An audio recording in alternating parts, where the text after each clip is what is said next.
What is up, guys? Welcome to another video. Today I'm going to be talking about the time that I was held up at gunpoint and our family was robbed. Story time.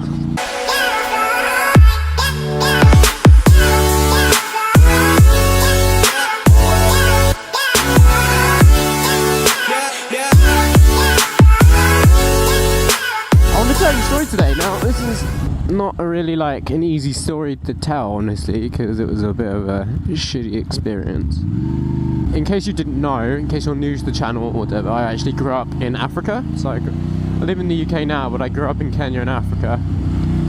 And real life story that took place when we were in Africa, and we had some few hairy experiences when we were in Kenya, and like stuff that most people wouldn't ever experience, certainly not in the UK or any Western developed country. Like, we've been held up with gunpoint, robbed, we've been tied up, we've had to travel in an armoured convoy because of the civil war that was basically springing up in Kenya during the time of the last elections. No, it was elections back in 2007 or 2008, I think. Had to literally like travel in a UN armoured convoy through like checkpoints of burning tyres because of the civil war that was happening. And it's not a laughing matter, basically. This particular story was when we were actually living in Kenya, we got robbed. So our house got attacked basically by some.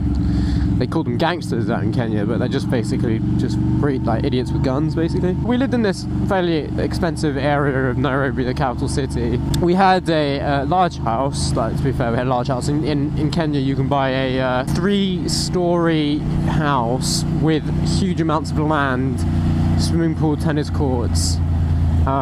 We had our entire roof was made of glass, and the house had like marble everywhere. And you can buy it for like £100,000. It's nothing. You can't buy a shed in the UK at the moment for £100,000, but you can buy that in Africa. So just putting a little caveat on that. So we had this large house, but of course it was open to temptation from you know, for crime and theft and whatever. You know, my parents decided it was prudent to get a security guard and a security service. Now, it's pretty normal in Kenya to have a security guard. Now, we had one called Henry. He was a nighttime security guard. He would sit outside our house and basically, you know, guard the house and supposedly stay awake and everything. But we had to fire him because we found out that he was not only going to sleep as soon as we'd gone to bed, like he was falling asleep outside. He brought himself like a sleeping bag and everything, but he was also stealing. We owned chickens, and he was also stealing all the eggs from the chickens and claiming that, oh, I have no idea why the chickens are not laying eggs. It's because you haven't fed them this food. You haven't done this. And like, that's actually how he spoke. Yeah, actually how he spoke. No, and we caught him on camera thieving our chickens' eggs. Anyway, so we then decided that it was prudent to hire a security company where instead of you have a dude who just sits outside your house, you basically wouldn't be able to do squat in case of an actual burglary. He would just like, he's just there. He doesn't have any weapons or anything. You know, we thought it'd be good to hire like an actual security firm, right? And we had like a panic button installed in our house. And once my dad accidentally pushed the panic button, we actually saw where the security service were. It was dudes he turned up in a little pickup truck. He comes to your house, a little pickup truck, and what they have is like a little kind of like iron forearm shield, like a shield that goes on your forearm here, and like a club. And they're like 5 of them that come to your house and like supposedly just like walk around the house and check if everything's okay. But what are they gonna do? Like, if actually like there are dudes with guns there, those guys are gonna get slaughtered, like absolutely slaughtered. You can't really, unless you're like some sort of like diplomat dude, you can't really get a security guard with a gun. So we decided that it was a good idea to hire a Maasai tribesman. Now, we've heard stories about these guys who our friends had, like, you know, hired Maasai tribesmen. So guys, you properly turn up. If you guys don't know what the Maasai look like, I'll put a picture here. But like, you know, red kind of traditional clothing, you know, sort of rubber sandals, you know, piercings everywhere, and like teeth removed. They have scars from burns from where they have to kill lions as man marks. Basically, whenever you kill a lion, you get a burn mark put in your face, and so it's like a little tally mark on your skin. So like, they're fucking badass. But the coolest thing about it is that they are allowed to carry spears, swords, fucking bows and arrows, and these guys are lethal, like absolutely lethal. And they make all their weapons themselves, and believe me, you just don't want to fuck with these guys. They seem really sweet and loving, but if you get on the wrong side of them, oh my dad, that is gonna fuck up your day real fast, right? So we hired this lovely guy. I think his English name was Sammy. Lovely man. And anyway, we had him for a while, and one night we heard this like car drove up outside our house, and we were like, okay, what is that? And then we get a tapping on the back of the door, and Sammy's there, and he goes, he called us misters. So he goes, mister, there is a gangster here. And his face was absolutely dead on serious. Sammy was like going into fucking I'm gonna fuck these bitches up mode. And bear in mind, this is the dude who, like, all we did was pay him, you know. He became quite friendly with us, like we were really good with him, but like we employed him, we were employers, and he could have got himself into a lot of trouble, but this guy was like, I will sort it out. God, this guy was a fucking badass. We saw him disappear, and our house is like full of glass, right? So we could basically see what was going on outside, so like we turned off all the lights on the top of the house, and there were guys, and they had AK-47s, like two or three of them. One had an AK-47, the other one had like a knife or something. Sammy shot him with his bow, straight up fucking dead in the chest. And the way that these arrows that they make, they're like barbed arrows, so you can't pull them out, if that makes sense. Once they go in, you have to have them surgically cut out, because if you try to pull them back, they rip skin off, flesh off, sorry. So Sammy shot one of them. These guys went fucking ballistic. Started shooting in the direction of Sammy. He just like dipped, man. This guy was in the shadows, like fucking serious, like Splinter Cell style shit.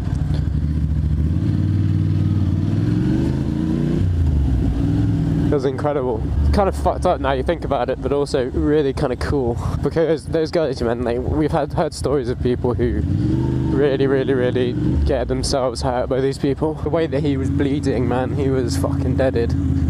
But the other guys left him, so the cops turned up, and the Kenyan police aren't exactly the most professional police force in the world, and they basically took the guy up, and like when they arrested him, he was bleeding pretty badly, and Lord knows that guy didn't get any medical treatment. Like, he probably just got dumped. Kenyan police have the premise of shoot first, ask questions later. And that was the first time that happened. The second time, we didn't have good old Sammy there, and we were at the coast, beautiful seaside town, white sands, beautiful. My dad always used to rent a house, right? So we rented a house, and I think it was our second or third night there. Somebody had tipped off these group of gangsters or something like that, you know, we were staying there. And they were young kids, and like I was quite young at the time, probably about 10 or 11, and we were staying with another family as well, and somebody tipped them off that we obviously had, like, you know, computers and stuff like that. So these guys came around the house, they quite literally had AKs, shotguns, balaclavas, this kind of stuff, and full on pulled all of us out of bed, tied us up in the living room while they ransacked the house. That was a shit experience. And it's kind of strange being in that position, because you're really scared, but your body goes into survival mode, and survival, well, it certainly happened to me, and the survival mode was basically like, just shut the fuck up, do what they say, and you'll be alright. Just point them to your goods, don't make any trouble for them. You'll get it back on insurance anyway. So just point them to your stuff and just let them have it, right? And my mum is just like, she was pretty like crying and that stuff, and being like this. It was just shit, really. It was shit. It's kind of scary having a gun pointed at you. And especially when you don't know what they'll do. Like, thankfully there were no sort of like teenage girls with us at the group, because I think that they may have been raped, because that happens quite a lot.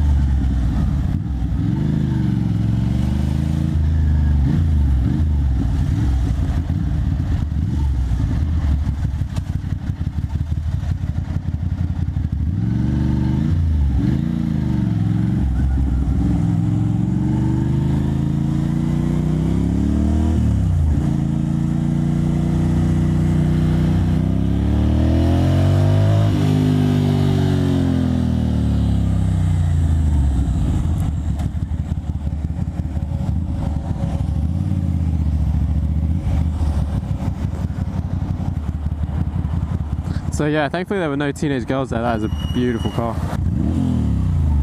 And we had stories of friends of ours who, you know, had far worse experiences, like getting hijacked in the middle of the town, in the middle of the capital city there, being chased. Like, fuck, people had, like, it was a common thing there to have like tear gas valves on the wheels of your cars and bulletproof glass, so that if anyone tried to mug you in when you're driving around, right, you could just press a button or something on the dash and it shoots out tear gas. It's incredible, like some James Bond type shit, but that was a normal thing, you know. Damn, look at those thighs, look at the thick ass thighs. See in the mirror, look at that booty. I gotta go to the gym. Fuck me dead.